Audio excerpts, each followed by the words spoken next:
쇼츠를 좀 보니까 네. 당황스럽더라고요. 네. 한동훈 대표가 얘기한 게 저 여기 이사 왔어요? 이사 왔어요? 이거밖에 없더라고요. 그리고 얼마 전에 무슨 쇼츠에는 또 중학생들이랑 땅콩 과자 먹으면서 뭐 얘기하신 것 같은데. 제가 그 친한계 방송에 가서 그 좀 비판했다가 완전히 뭐 거의 뭐 저는 맞습니다. 좌표를 찍으셔서 그냥 뭐 댓글 테러 당하고 이랬는데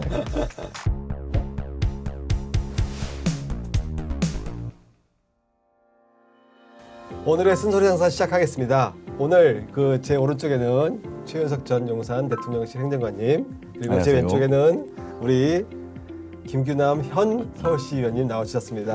안녕하세요. 안녕하십니까. 자, 우리 시작할 때 그래도 기운은 좀 없지만 박수 치면서 활력을 좀 내보시죠.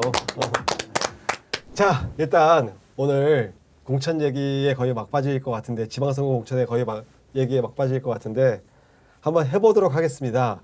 그 제가 판단하는 그 이번 지방선거 최악의 공천, 일단 서울시당에서 일어난 것 같고, 뭐 참 한숨밖에 안 나와서 지금 오늘 공교롭게도 오늘 그 김규남, 오늘이 날짜가 4월 23일인데 오늘 결국은 당에서는 최종적으로 컷오프 당하셨습니다. 김규남 시의원님. 그리고 얼마 전 경선에서 쓴맛을 보신 우리 최현석 전 행정관님, 제가 형님이라고 부르는데, 참 이게 이런 상황에 저희가 원래는 이게 뭐 며칠 전부터 그 일정이 잡혀있던 거라 그렇지만 공교롭게도 오늘 다 그 당으로부터 어찌됐건 조금 소외를 당하신 분들이 지금 나와 계십니다. 그래서 이제 다 지나갔으니까 이제까지 있었던 일 좀 얘기하고 속풀이 좀 하시죠. 그냥 뭐. 저 그 한동훈 대표님, 제가 그렇게 살아가는 분은 아니지만 그래도 당을 위한 분이라면 제발 편 좀 가르지 말아주세요. 그러니까 밑에 사람들 배워가지고 배현진, 박종원이 맨날 평가르잖아요. 해당 행위를 너무 많이 해가지고 오늘 또 해당 행위를 하고 참. 오늘 뭐 했어요? 뭐 이제 지지율 최하위다, 15%다, 장동희 대표 사퇴해라. 그거를 이런 지금 배현진 의원이 직접 얘기한 거죠? 페이스북에 직접 페이스북 얘기한 정치를 거죠? 계속하고 있죠. 박정훈 의원도 방송에 나가서 그 얘기를 하고 있고, 뭐 우리 당 지지율이 최하위다 이걸 홍보를 해주고 있어요. 오히려. 참 아니, 어이가 그 없는 일이죠. 서울시당의 지지율은 15%가 안 된다고 그 한 달 전에 얘기했거든요. 그 무슨 인터뷰에서 뭐 13.5%라서 선거 비용 보전도 못 받는다. 서울시당 위원장 누군데? 그거 자기 얼굴에 똥 붓는 거 아니야? 똥칠하는 거 아니야 그거? 참 이번에 그 경선 치르시면서 고생 많이 하셨는데 네. 진짜 고생 많이 하셨죠? 근데 뭐 한 40일 하고 경선을 하려고 하니까 이게 좀 솔직하게 뭐 신인 입장에서는 당황스러운 거예요. 그렇죠. 현직자가 있는 상황에서 예를 들면 현직자가 이거는 참 송파는 중앙당에서 했는 겁니다. 그 네. 시당에서 하지 않고 좀 그런 부분이 아쉬웠다. 신인한테 40일 그러니까 경선까지 해서 한 40일 가량 하고 현직자랑 하라고 하는 건 상당히 좀 문제가 있는 좀 아니었나. 중앙당 공심위가 조금 전략적으로 판단하지 못했다. 저는 그렇게 보고. 지금 민주당 같은 경우에 우리 지금까지도 송파구청장 경선을 하고 있어요. 우리도 사실은 최소한 그러면은 3월 말까지 뭐 경선했으면은 뭐 제가 2등을 해서 그런 게 아니고 1, 2등 간에 뭐 결선을 좀 끌고 와서 이 붐을 일으켜야 되는데 좀 그런 전략적인 부분을 좀 간과했는 게 아닌가 중앙당 공심위가 좀 그런 부분은 좀 아쉬운 거죠. 오히려 지금, 예전에는 제 기억에 험지는 조금 일찍 네, 그렇죠. 그러니까 상대적으로 험지는 조금 일찍 공천을 끝내고 일할 수 있는 시간을 주고, 그리고 이제 상대적으로 양지는 저희가 조금 더 유리하기 때문에 시간을 더 끌거든요. 그렇죠. 저 상대 측 당에서 민주당에서 어떤 후보를 낼지 모르니까 대비를 하면서 시간을 좀 더 끄는 경향이 좀 있었는데, 사실 서초, 송파, 강남 같은 곳을 빨리 끝내야 될 이유가 거의 없었던 것 같아요. 서울시당이 그래도 중요한 당 중에 하나인데 우리 당에서 아마 두 번째인가 첫 번째인가로 당원 수도 많은 것 같고 서울시당이. 근데 서울시당에서 개판을 치고 있으니까, 이런 표현 좀 그런가? 개판을 치고 있으니까 중앙당도 컨트롤이 좀 불가능했던 것 같고, 그 사실 중앙당 공관위도 제가 지난번 방송에도 말씀드렸지만 아니 선거 60일 남겨놓고 공관위원장 사퇴해버리면 이거 어쩌란 말입니까? 그러니까 네. 그 공관위원장님이 좀 다른 생각을 많이 하셨던 것 같아요. 빨리 끝내고 나가서 이제 제가 광주하겠다. 광주하는 그 생각을 좀 빨리 하신 것 같고. 당이 우리가 대한정당이 돼야 호남 사람들도 저희를 이쁘다 해주실 거예요. 기특하다 정도는 해줄 수 있는데 지금 당이 대한정당이 아니라 우리가 망해가고 이익정당 맨날 이런 정당에서 얘기만 듣고 있는데 어떻게 광주에서 저희를 찍어주겠습니까? 옛날에 그런 얘기 있었잖아요. 그 우리가 대선에서 광주에서 15%를 받으면 대선이 당선이 된다. 뭐 이런 얘기가 있었거든요. 지금까지 다 그렇게 해서 이겼습니다. 당 공천 다 망쳐놓고 본인 선거 나가시는 거 신경 쓰시는 분들 아쉽습니다. 제가 아쉽다는 표현이 마음 아프다, 아쉽다 이거밖에 못하는 게 방송이라 못합니다. 진짜 욕하고 싶은데 꾹꾹 눌러 참고 있습니다. 자, 오늘 그 법원 갔다 오셨죠? 네. 그리고 또 아까 말씀하신 대로 이게 당에서 저는 컷오프 된지 확인할 수가 없습니다. 당에서 안 알려줘서 제가 이의 신청도 2번 정도 했었는데 오늘 법원 가서 확인했습니다. 언제 이의 신청이 기각됐고 이런 것들을 확인했는데 사실 한 달에 제가 20만 원씩 당비를 내는 당원이고 당이 어떻게 보면 당직자, 중요한 당직자인데 그런 정보조차도 제공을 안 한다는 게 참 안타깝더라고요. 이게 서울시당에서 안 가르쳐 주는 거예요? 중앙당에서 안 가르쳐 주는 거예요? 서울시당에서 이제 1차적으로 이제 기각을 했으면 알려줘야 되는데 2번의 기각을 오늘 법원을 가서 확인했고요. 그리고 최종적으로 제가 컷오프 됐다. 이것도 사실 확인은 불가능하지만 오늘 중앙당에서 이제 이의 신청된 17건은 다시 통과를 시켰고 한 건 중구청장에 대해서만 반려를 했다. 이렇게 이야기를 해서 그러면은 이제 최종적으로 그렇게 됐겠구나. 통보를 사실 받지는 못했습니다. 그래서 컷오프 당한 걸 얘기를 홍보를 해줘야 되는 거 아닌가요? 상식적으로. 아니 그래야 뭐 선거사무소를 정리를 하든지 그렇죠. 예. 아니면 같이 일하시는 분들한테 그 송별이라도 한번 하든지 뭐 이런 그냥 그래도 어찌됐건 당을 사랑하는 사람들이 모여 있는 곳인데 그 작은 곳이든 큰 곳이든 왜 당원들을 자꾸 적으로 만드시려고 하십니까, 배현진 위원장님? 그래서 방금 말씀하신 것처럼 제가 효력 정지, 공천 효력 정지 가처분 신청을 이틀 전에 했습니다. 한 이유는 뭐 제가 꼭 공천을 받고자가 아니라 이런 무너진 정당 민주주의를 좀 바로 세워야겠다라는 생각이 했었는데요. 말씀하신 이제 정보 접근권, 너무 당원임에도 불구하고 그리고 당사자임에도 불구하고 그런 정보가 너무 없었던 부분. 왜 이번에 보면은 유독 청년들을 컷오프를 많이 시키는지 모르겠어요. 저 이렇게 봐도 김규남 의원도 계시고 다른 분도 몇 분 계시고 구의원 몇 분도 내가 보니까 유독 청년들이 많이 컷오프를 당했어요. 저는 사실 이게 정치 발전에 좋은가 그 정치 발전에 이런 것에 대해서는 상당히 나는 좀 안 좋다고 봅니다. 다른 건 문제가 없는데 기회조차 안 준다는 거죠. 그 저는 청년이 이제 당원분들의 선택이라든지 주민분들의 평가를 받을 기회를 줘야 되는데 그럼 기회를 박탈한 게 가장 큰 문제인 것 같습니다. 참 여러분 좀 안타깝습니다. 주변에 다른 이제 열심히 일하신 의원님들 중에서도 이제 이유 없이 컷오프 당하신 의원님들도 굉장히 많은데요. 이런 것들이 전체적인 우리 정치의 구조를 바꿔야 될 것 같습니다. 이런 당협위원장의 결정이 아니라 그 온전히 그 의원들이 평가받을 수 있는 이런 시스템도 만들고. 이 배현진 위원장의 서울시당이 하는 거는 디테일이 너무 떨어져요. 왜 떨어지냐면 제가 간략하게 말씀드리면 당원에 대한 예우가 없는 사람들만 모여 있는 거예요. 공천이 끝나가니까 말씀드릴 수 있지만 그 두 분은 잘하는 게 딱 하나예요. 권력이 어디로 쏠릴지만 보고 있는 거예요. 자, 배현진 의원 잘 보세요. 처음에 누구 때문에 당에 들어왔어요? 홍준표 전 대구시장 때문에 들어왔어요. 그리고 박지원 의원 공천 누가 줬어요, 솔직히. 뭐 비하인드 이야기는 있으나 여기서 네, 얘기할 수는 없지만 다 알잖아요. 김웅 의원이 왜 불출마 선언을 했는지도 다 알고 다 송파 사람들 다 아실걸요? 아니 송파 사람만 아는 게 아니라 대한민국의 국민의힘 당원이라면 다 아시는 얘기일걸? 그래놓고 얼마 전에 그 방송에 나와서는 나는 우리 당 국회의원이 내란이라는 표현을 쓰는 걸 처음 봤어요. 그분이 이제 당원들의 감수성을 전혀 안 보시는 거예요. 당원들의 감수성을. 내란의 후에 이런 얘기를 아니 어떻게 해 자기가? 그래 사법적으로는 뭐 내란으로 규정됐고 뭐 그렇게 지금 정의가 됐지만은 그 국회의원이면은 당원들의 심정도 만져줘야 되는 거거든요. 지금 당원들이 어쨌든 우리 보수 정부가 2번을 탄핵됐단 말이에요. 네.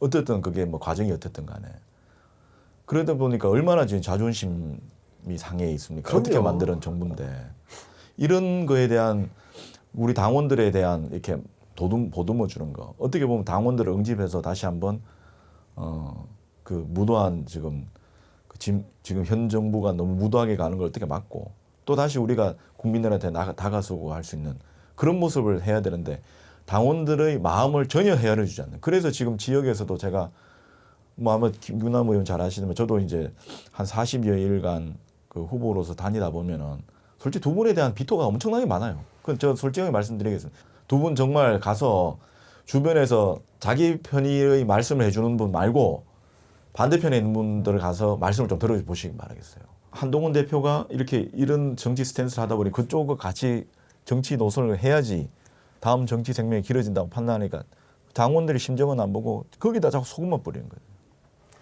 저도 사실은 지금 한동훈 대표한테 좀 아쉬운 게 그겁니다. 이분 뭐 또 솔직히 똑똑하시고 뭐 좋은 장점 많죠. 근데 이분이 지금 못하고 있는 게 뭐냐. 우리 당원들의 심정을 모르는 거예요. 그냥. 계속 아픈 데다 막 상처 난 데다가 생채기다 소금만 뿌리고 있으니 지금 그런 상황인데 참 그 부분도 아쉽습니다. 제가 이 한동훈 전 대표의 그 지지자들과 만나서 얘기를 해보면 제가 답답한 게 딱 하나예요. 이분도 사람이시잖아요. 그러면 부족한 부분도 있고 가끔은 실수하실 수도 있잖아요. 근데 그분들의 특징은 한동훈 전 대표는 완전 무결하다 생각하세요. 그 교조주 그거 그냥 약간 사이비 종교처럼 완전 무결하다 생각하시니까 저희가 예를 들어서 지금 저희가 이제 당원의 입장에서 한동훈 대표님 저희 그래도 당이 이렇게 힘드니까 정치 지도자로서 좀 희생하는 모습도 보여주시고 고생하는 모습도 보여주시면 좋겠습니다. 그러면 그걸 왜 하냐요? 우리 한 대표가 잘못한 게 없는데 왜 하냐요? 한동훈 대표 주변에 있는 사람이 어떻게 보면 본인들의 이익만 쫓는 분이라고 저는 생각을 하거든요. 예. 네. 그래서 그 한동훈 대표가 사실 이렇게 당이 어려울 때 수도권에 나와서 당을 견인해야 되는데 그게 아니라 이제 좋은 부산 북구로 갔지 않습니까? 그거는 당내 원내로 들어와야 이제 주변에서 같이 우리도 한동훈이가 살겠다 생각해서 그렇게 편한 곳으로 갔다고 그것도 생각하거든요. 웃겨. 근데 솔직히 떨어지더라도 이분은 일단 우리 당 사람이 아니에요. 지금은 아닌데 이분이 부산 북갑에 나갔다고 해서 우리 당에서 공천을 하지 말래. 어떻게 제1야당이 아니 호남이 비었어도 공천을 해야죠. 말이 안 되는 이야기죠. 네. 솔직히. 근데 우리 호남이 비었어도 공천을 해야 되는데 그래도 해볼 만하다는 부산에 제1야당이 어떻게 공천을 안 해요. 근데 우리 당에 한동훈계 국회의원이라고 하시는 분들이 예의상 공천을 하면 안 된대요. 무슨 예의? 우리가 후보를 안 내겠다는 얘기는 그 일당으로서의 책임을 안 지겠다는 거와 똑같아요. 아니, 당 지더라도 내야 되는 거예요. 당 망하는 길이에요. 그게. 제가 그 생각을 했거든요. 한동훈 전 대표님을 우리 당의 후보로 공천할 수 있는 방법이 있긴 있어요. 사과하시면 돼요. 그렇죠. 복당해서 네. 하면 되는 겁니다. 그 단계에 문제가 있었는데 제가 말씀드렸잖아요. 야, 우리 가족들이 이거 하는 거 내가 몰랐다. 근데 내가 가장으로서 그건 좀 잘못한 것 같다. 이렇게만 했어도 제명 당하실 일이 없었어요. 제가 그 친한계 방송에 가서 그 좀 비판했다가 완전히 뭐 거의 뭐 저는 맞습니다. 잡혀 찍으셨는데 맞습니다. 그냥 뭐 댓글 테러 당하고 이랬는데 근데 그때 저는 내 예측에서 사과 안 할 거다. 왜 무흠한 헛결이 완전 무결하신 분이기 때문에 안 할 거다.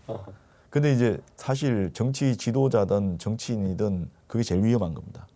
오히려 한동훈 대표는 지금 정치적으로 재개하고 싶으면은 윤 대통령이 어떻게 했는지 배워야 돼, 봐야 돼 자기가. 다시 윤 대통령이 실수하신 게 뭔가, 놓치신 게 뭔가 그걸 봐야 됩니다. 한동훈 대표도 지금 그거를 본인은 오히려 지금 윤 대통령이 가셨던 그 길보다 더 심하게 가요. 내가 볼 때. 한동훈 대표는 꽃길만 걸으셨던 분이라 물론 잠깐 뭐 법무연수원으로 쫓겨가신 적도 있고 하지만 어찌됐건 그 윤 대통령을 따랐다는 거로 기수 파괴하고 법무부 장관 되셨고 그리고 윤 대통령이랑 치사당한 이후로 비대위원장 하셨고 비대위원장 하시면서 당대표도 하셨고 그다음에 바로 당대표도 그렇죠. 하셨고 당대표 됐죠. 근데 비대위원장 때 공천을 거지같이 하셔가지고 저희가 박살이 났고. 공천도 공천이고 그때 컨셉을 잘못 잡았죠. 잠깐만. 그때 뭐 이조 비판. 예, 이조 비판. 그거는 저는 당시에 이제 뭐 여러 이제 패착의 원인을 경제가 지금 어려우니까 그래도 여당이 다수당이 돼야 우리가 경제를 살릴 수 있다. 이 메시지에 내야 되는데 그 전혀 그 한동훈 대표가 그 당시 비대위원장이었죠. 그에 대한 수긍을 안 했다는 거예요. 계속 이조 심판. 아니 이조 심판. 그 얘기도 하셨잖아요. 지난주에 그 강성만 위원장. 예. 본인이 국회에 출마했는데 검천 안 왔대요. 아 그래 어려운 지역 안 갔다. 안 갔다니까요. 검천 안 갔고 내가 알기로도 은평도 안 안 갔다. 갔고 다 안 갔어요. 어려운 데 다 안 갔어요. 갔다고. 많이 안 갔다고. 근데 다 갔다고 저한테 댓글 다신 분이 있어서 확인해 봤더니 안 가신 게 팩트입니다. 그리고 다음 당신의 대권만 노리셨던 것 같아요. 그래서 사람들을 잘 챙겨놔야 되고 내 새끼들이 국회의원이 돼야 되고 이런 것만 하셨던 것 같은데 그게 패착입니다. 어차피 그 대권 후보가 되시면 당의 모든 구성원들은 그 사람을 밀게 돼 있습니다. 그렇죠. 근데 그 떳떳한 모습을 보이셨다면 여기까지 오지 않았어요. 우리 당이. 15% 이게 장동혁 대표만의 문제일까요? 계속 그 15%를 홍보하고 있잖아. 그러니까 우리 당 사람들이 아닌 것 같아요. 제3지대에 있는 분들이 계속 국민의힘 망해라 이렇게 하는 것 같고. 그래서 저는 한동훈 대표는 여러 번 만난 적이 있는데 그 처음 이제 식사자리에서 뵀는데 저한테 잘 있었어 이렇게 얘기를 하더라고요.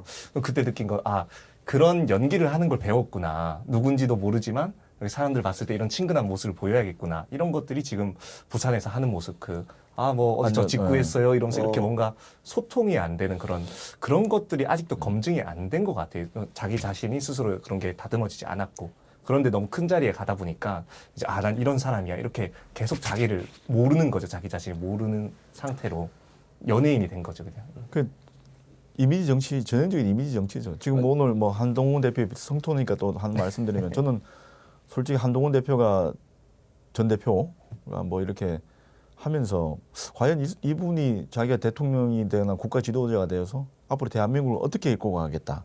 나는 그 비전을 한 번도 본 적이 없습니다. 한 번도 말씀하신 적이 없어요. 네, 없어요. 말씀하신 적이 없어요. 네, 내란 남탓만 해요. 남탓만 했죠. 그러니까 물론 머리가 굉장히 뛰어나신 분이죠. 그러니까 세상 물정을 너무 모르시는 것 같아요. 그래서 배현진이나 박정원한테 당하고 계신가? 이런 생각도 들긴 하는데 친한 친윤 반윤 무슨 문제가 있어요 지금 선거 앞에서. 제가 이제 늘 TV 와서 지금 현 당 갈등에 대해서 이야기하면서 예전에 박근혜 대통령 탄핵 때와 지금 비교를 좀 말씀드려요. 그때는 어쨌든 그 갈등을 묵히려고들 많이 노력을 했었어요. 그래서 일단은 이 방향이 틀렸던 맞든 대여 투쟁도 강하게 하고 있는데 지금은 그걸 못 하는 거예요. 지금 서로가 지금 감정이 격해져서 이렇게 해야 되는데 이렇게 지금 하고 있는 싸우고만 있는 거지 않습니까? 그래서 저도 좀 누구 잘못이다고 자꾸 따지지 말고 그냥 좀 진정을 해서 어떻게 하면 대여 투쟁을 해서 당원들을 결집할 수 있을까 이거를 좀 고민들을 했으면 좋겠어요. 제가 느끼기에는 이제 그 신뢰의 문제인데 더 이상 신뢰라는 게 사라진 것 같아요. 신뢰가 사라지니까 이게 뭔가 갈등을 봉합하려고 해도 이런 속에 있던 얘기를 자꾸 방송에 얘기하고 페이스북에 올리니까 그 신뢰를 우리가 회복을 해야 되는데 지금은 신뢰를 회복할 수 없는 상황까지 이르렀지 않냐. 그래서 좀 많이 안타깝습니다. 자, 이제 우리 당 공천 얘기는 다음 주에 우리 김규남 의원님 그 가처분 결과가 나올 때까지는 안 하도록 하겠습니다. 자, 이 공천을 잘못하면 정당의 비례가 없잖아요. 근데 너무 걱정만 하지 말고 희망도 좀 가져볼 수 있는 기회가 됐으면 좋겠다고 생각을 했었는데 희망이 절망으로 바뀌는 순간이어서 그만하도록 하겠습니다. 더불어민주당의 서울특별시장 후보 정원호. 이 양반 진짜 이상해. 자기가 되게 일을 잘하는 것처럼 포장이 돼 있었잖아요. 돌아가신 분한테 죄송합니다만 박원순 시장이 정말 우리나라 부동산 이 폭등의 원흉이다.